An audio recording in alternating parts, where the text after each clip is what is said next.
I would like to begin by expressing my gratitude to the people of Tamil Nadu and the Chief Minister in particular for giving me an opportunity to witness the inauguration of this grand stadium. The design and the facilities of the stadium meet the latest international standards, and your city can genuinely feel proud of possessing such an excellent sports facility. The Chief Minister and all other who have been associated with the creation of this facility deserve our special congratulations for presenting the sports persons of this nation with such a valuable infrastructure. I understand that in respect of the sports infrastructure in the district, towns, etc., where central assistance has been made available, the record of your state has been commendable. It is a matter of concern for all of us that a nation as large as India in size and population has not been able to make any significant impact on the international sports scene. The reasons are very many, including absence of emphasis of investment on this aspect of human resource development and overemphasis on academics, resulting in complete subordination of games to learning in schools and colleges. For proper development of sports and creation of sports environment in the country, it is vital that sports and physical education become an essential part of the school education system. I may add here that 8 years ago, when we drew up the new education policy under Prime Minister Rajiv, we thought for many days and came to the conclusion that it is time that in India we made sports a compulsory subject for all boys and girls right from the primary school onwards. It was pointed out even at that time that we do not have school buildings, we do not have facilities, we do not have anything which can justify the making of sports compulsory for all children. But finally, after a good deal of deliberation, we came to the conclusion that unless we make it, it will not be possible for us to give the infrastructure. Then the Prime Minister Rajiv made it a point to increase the outlay on sports in this country by one stroke of pen by 10 times. It is with that magnanimous increase in the outlay that we have had a number of sports facilities created in this country. Still, there are very few in number considering the size and the needs of the country. But late Prime Minister will always be remembered for the shot in the arm which he gave to the sports and sports programs of this country.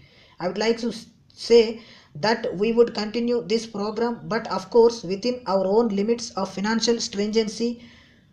We have never relented on it, but we have not been able to increase very much.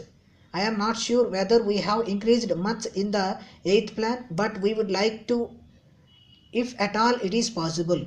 In any case, we do feel that it is time for India to take its proper place in the sports world and to show that as in any other field of activity in which we have excelled ourselves, we have made a mark in the world, we would make a similar mark in the field of sports also.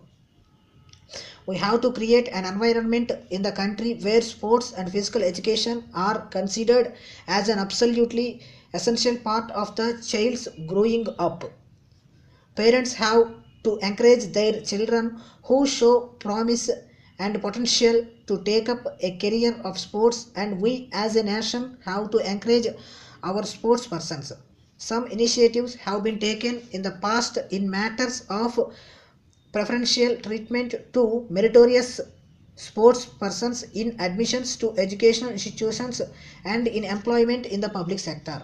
But whatever has been done, I must point out, falls short of the requirements. We need to do much more and we wish to do much more. It would not be out of place to mention here that sustained international competitive exposure and rigorous training within and outside the country is a vital requirement for excelling in sports. For meeting the genuine needs of our meritorious sports persons, of all of us, the central government, the state governments and the corporate sector have to join hands and make our contributions to this cause. Sports and physical education can become a mass movement in the country only if we create adequate sports facilities on a wide scale. As I have just said, it is not necessary for every village in the country to have elaborate facilities. What is needed is fitness. What is needed are the village games which are so popular in the countryside. Those games can be taken and standardized, and we can say that children of the schools in that particular village should be proficient in those games. They need not play cricket there, they need not play tennis there, they need not play even football there, which needs a large field, but small games which we all used to play in our childhood, like kabaddi and other games with many different names. They can be encouraged and do not need elaborate infrastructure. They do not need elaborate outlays. It is possible to create the atmosphere of games and the atmosphere of sports in the villages, and particularly sports.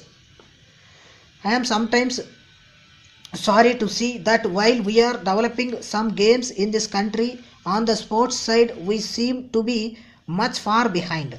In any international meet, you will find we have got only a few games, but when it comes to sports, there are dozens and dozens, scores and scores of sports, and when it comes to the tally of the gold medals or the silver medals, you will find that the nation which gets the largest number of medals gets them only in sports and not necessarily in games. Therefore, when we talk of games, when we talk of sports, it is the sports side that has to be dominant. It is true that some games in the country are dominant.